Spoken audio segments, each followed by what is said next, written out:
Good morning student. Class 10th Subhadra Kumari Chauhan की कविता last chapter है। लास्ट मतलब ये है, पेरा भी लास्ट ही है, इसमें ख़त्म हो जाएगा। उसके आगे देखिए, घायल होकर गिरी सिंगनी, उसे वीरगति पानी थी, बुंदेले हर बोलों के मुँह, हमने सुनी कहानी थी, खूब लड़ी मर्दानी, वह तो झांसी वाली रानी थी। यानी घायल होकर गिरी सिंगनी, सिंगनी यानी शेर के समान, शेर की जो होती है मादा शेर होती है उसे सिंगनी बोलते हैं।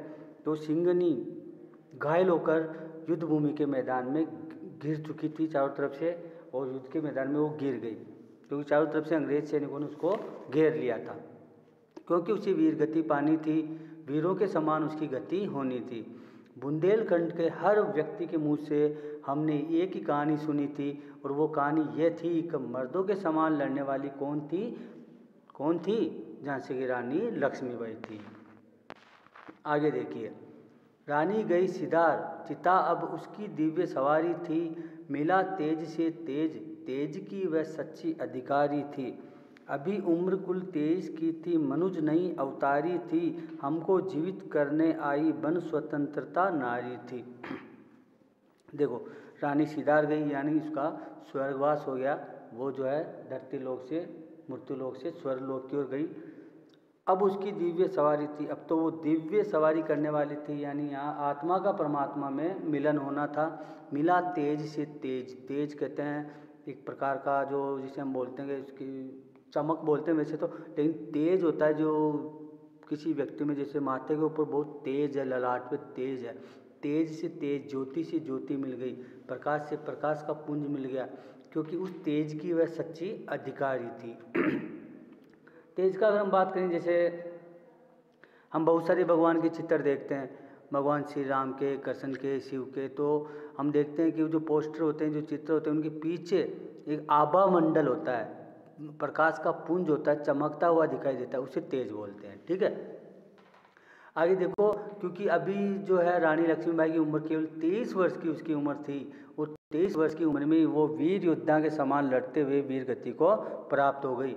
मनुज नहीं अवतारी थी, और वो मनुष्य नहीं थी, वो तो किसी जो है रानी लक्ष्मीबाई थी, दुर्गा माँ भवानी का अवतार थी।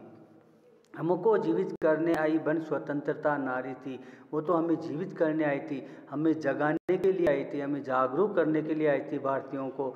भारत देश सदियों से किसी का गुलाम नहीं रहा है, और कोई भी भारतीय को गुलाम नहीं रहना चाहिए। ये स्वतंत्रता की बेड़ियों को तोड़ो, अंग्रेज़ों को यहाँ से भगाओ, क्योंकि भारत में जन्मे वासियों का ही भारत है, भारत हमारा है। कोई विदेशी, कोई यूरोपीय आकर हम पे अधिकार करें तो ऐसे अन्याय को हमें सहन नहीं करना चाहिए। आगे, सिखा गई पथ सिखा गई हमको, जो सीख सिखानी थी, बुंदेले हर बोलों के मुँह, हमने सुनी कहानी थी, खूब लड़ी मर्दानी, वह तो झांसी वाली रानी थी। दिखा गई पथ, हमें एक रास्ता सिखा गई, एक रास्ता हमें दिखा गई, हमको सिखा गई, जो हमें सीख सिखानी थी।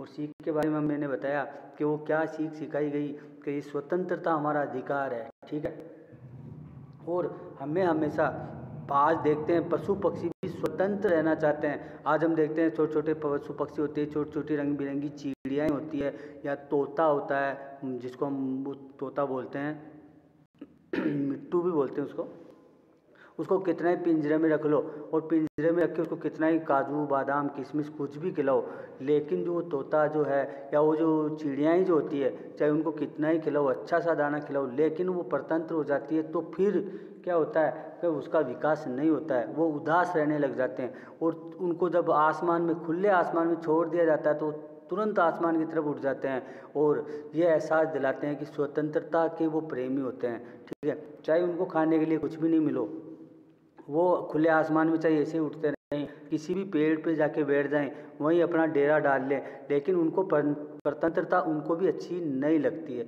जब पशु पक्षियों को स्वतंत्रता अच्छी नहीं लगती है, तो फिर हम तो मनुष्य हैं, तो मनुष्यों को तो स्वतंत्र रहना ही नहीं चाहिए, स्वतंत्र रहना चाहिए, किसी का गुलाम नहीं रहना चाहिए। ठीक है, तो वो हमें रास्ता दिखा गई, हमें सीख सिखा गई, और जो बूंदेले हर बोलो की मुँह, हमने यही कहानी सुनी थी कि मर्दों के समान लड़ने वाली जो थी वो झांसी की रानी लक्ष्मीबाई थी, जिसने मर्दों के समान अंग्रेज़ों का सामना किया। एक एक दो दो नहीं तीन तीन को उसने जो सेनापति थे उनको वापस घायल करके भेज दिया।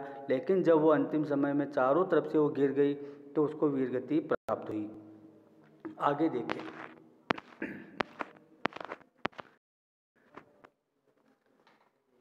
जाओ रानी याद रखेंगे हम कृतज्ञ भारतवासी, ये तेरा बलिदान जगावेगा स्वतंत्रता अविनाशी।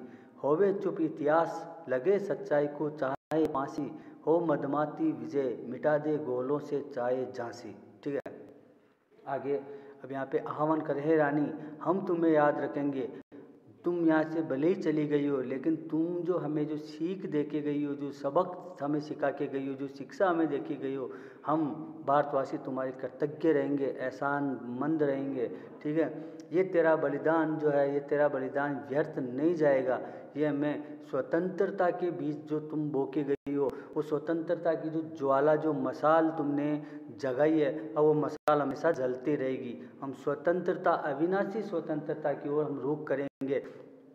होवे जो इतिहास लगे चाहे भले इतिहास में आपका जिक्र नहीं हो, चाहे कितनी सच्चाई को फांसी पे लटका दिया जाएगा, लेकिन इतिहास में अगर नाम नहीं हो, लेकिन यहाँ के जो व्यक्ति है उनके मन का इतिहास को कोई नहीं मिटा पाएगा। क्योंकि लिखा हुआ इतिहास है तो चलो इतिहासकार नहीं लिखेगा, रानी लक्ष्मीबाई की वीरता का बारे में दो शब्द नहीं लिखे, कोई बात नहीं, लेकिन व्यक्तियों के मन का जो इतिहास है उसमें हमेशा रानी लक्ष्मीबाई जो है जीवित रहेगी, चाहे सच्चाई को कितनी फांसी दे दी जाए। हो मदमाती विजय मिटा दे गोलों से चाहे झांसी, चाहे गोलों से, बड़े तोप के गोलों से भले झांसी को वजूद ख़त्म कर दिया जाए, उसका अस्तित्व ख़त्म कर दिया जाए, उसे मिटा दिया जाए, फिर भी एक न एक दिन मदमाती विजय होगी, एक जोशीली विजय हमें प्राप्त होगी। देखिए, तेरा स्मारक तू ही होगी, तू खुद अमिट निशानी थी, बुंदेले हर बोलों के मुँह हमने सुनी कहानी थी, खूब लड़ी मर्दानी वह तो झांसी वाली रानी थी। तेरा स्मारक तू ही होगी। ठीक है, स्मारक यानी निशानी, तेरी निशानी तू खुद ही है, तू खुद अमिट निशानी थी, तू नहीं मिटने वाली निशानी थी। ऐसी निशानी थी कि आपका रानी लक्ष्मीबाई का कई स्मारक बने चाहे नहीं बने, उनका कई पे उनकी मूर्ति लगे चाहे नहीं लगे, लेकिन वो नहीं मिटने वाली निशानी थी, जो छाप भारतीयों के दिल पे छोड़ के गई थी, अब वो नहीं मिटने वाली थी। क्योंकि हमेशा से सदियों से रानी लक्ष्मीबाई का नाम जो है स्वर्णिम अक्षरों में लिखा हुआ है और वो लिखा हुआ रहेगा, और भारतवासी उसको हमेशा उनके ऋणी रहेंगे और उसको रानी लक्ष्मीबाई को याद करते रहेंगे। तो बूंदेले हर बोलों के मुँह हमने ये कहानी सुनी थी, और वो कहानी ये थी कि मर्दों के समान लड़ने वाली जो थी वो कौन थी, वो झांसी की रानी लक्ष्मीबाई थी। तो स्टूडेंट्स, ये हमारा चैप्टर पूरा होता है। सुभद्रा कुमारी चौहान का लिखा हुआ 5 पार्ट में ये आया है, क्योंकि बड़ा चैप्टर था और उसको मुझे पूरे शब्दार्थ सहित बताना था। मैंने पूरी कोशिश की है कि मैं जो है तुम्हें ढंग से तरीके से समझा सकूं, ताकि आपको समझ में आ जाए, ताकि फिर इस चैप्टर से कोई भी क्वेश्चन आंसर आए, कोई भी प्रश्न उत्तर आए, तो आप उनको आसानी से कर सके। ठीक है, तो जिसके पास बुक है, अगर मान लो पुरानी है और उस पुरानी बुक में ये चैप्टर नहीं है सुभद्रा कुमारी चौहान का लिखा हुआ, तो कोई बात नहीं, ये जो वॉइस रिकॉर्डर के माध्यम से मैंने वीडियो आपके पास भेजे हैं, तो आप उस वीडियो को वापस बैक प्ले कर सकते हैं, पॉज कर सकते हैं, वो देख सकते हैं, सुन सकते हैं। ठीक है, कोशिश कीजिएगा, मैंने भी पूरी कोशिश की है समझाने की, तो तुम भी कोशिश करना कि पूरा का पूरा समझ में आ जाए। तो ये पार्ट हमारा होता है पूरा। ठीक है, सुभद्रा कुमारी चौहान मुकुल से। अब प्रश्न उत्तर में हम देख लेते हैं कविता के, इसके क्वेश्चन कर लेना भाई, प्रश्न उत्तर लिखा हुआ है यहाँ पे, प्रश्न अभ्यास। इसके जो क्वेश्चन आंसर है ये क्या है, थोड़े से अलग हैं, और हमारे जो क्वेश्चन आंसर है वो थोड़े से अलग हैं, क्योंकि हमारी जो ये बुक है ये आरबीएससी की रिलेटेड है, और ये जो तुम्हें प्रश्न उत्तर देख रहे हैं ये सीबीएसई मतलब एनसीईआरटी की बुक है। ठीक है, तो इसके क्वेश्चन आंसर है वो क्वेश्चन आंसर जो मैं तुम्हें ऐसे तो वर्बली बता ही देता हूँ एक बार। अति लघुत्रात्मक में लक्ष्मीबाई किसकी मुँह बोली बहन थी? नाना साहिब की। ठीक है। लक्ष्मीबाई की सहेलियों के नाम, वो कान्हा और मंदरा। रानी लक्ष्मीबाई बचपन से क्या खेलती थी? वो शस्त्रों से खेलती थी, उसके हथियार जो होते थे उनसे खेलती थी। झांसी के राजा के मरने पर कौन हर्षाया? लॉर्ड डलहौजी। झांसी का जब राजा मरे थे तो खुशी सबसे ज़्यादा खुशी किसको हुई थी? लॉर्ड डलहौजी को हुई थी। ठीक है। इसके अलावा लघुत्रात्मक में भी प्रश्न है, देश में व्यापारी बनकर कौन आए? अंग्रेज आए थे। रानियाँ और बेगमें क्यों रोती थी? क्योंकि उनका सब कुछ छीन गया था, उनका राज्य जो अंग्रेज़ों ने हड़प लिया था और उनके जो जेवर थे वो कोलकाते के बाज़ार में सरेआम बिक रहे थे। ठीक है। रानी लक्ष्मीबाई की आराध्य देवी जो कौन थी? माँ भवानी उनकी आराध्य देवी थी, जैसा कि पाठ में आया मराठाओं की, और उनकी आराध्य देवी थी माँ भवानी। ठीक है। और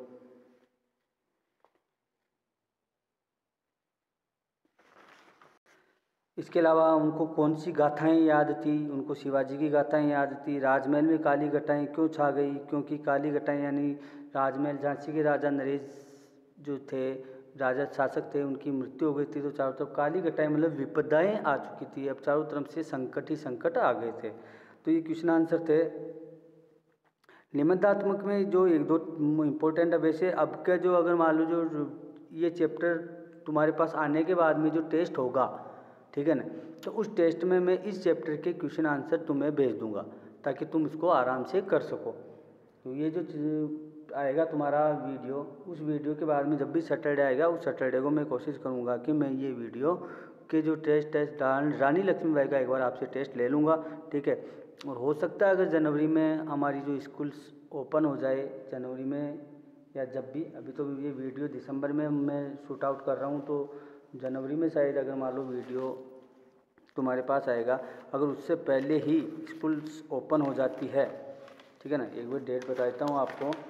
रानी लक्ष्मीबाई का ये पार्ट जो वीडियो है ये तुम्हारा 12 जनवरी के लगभग आएगा। ठीक है। तो 12 जनवरी से पहले अगर मान लो 1 जनवरी से भी अगर हमारी स्टार्ट हो जाती है स्कूल्स जनवरी में, तो ये चैप्टर वापस हम क्लास में पढ़ लेंगे एक बार वापस, इसका भावार्थ में तरीके से आप लोगों को समझा दूंगा। और आप लोगों के अगर पास बुक्स पढ़ी है तो ये निबंधात्मक प्रश्न जो है इम्पोर्टेंट, जिसमें आपको पहला, दूसरा और